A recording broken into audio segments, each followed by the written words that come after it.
Hello friends, in today's video I'm going to be walking through how to set up taxes on Shopify.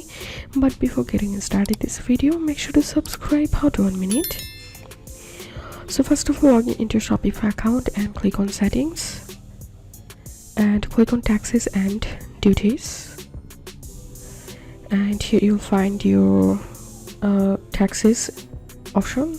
So to set up taxes, click the location, and now you can set up the country tax from here, and rest of world can set up from here. Add a tax override, click here and add tax override for, you can select products or shipping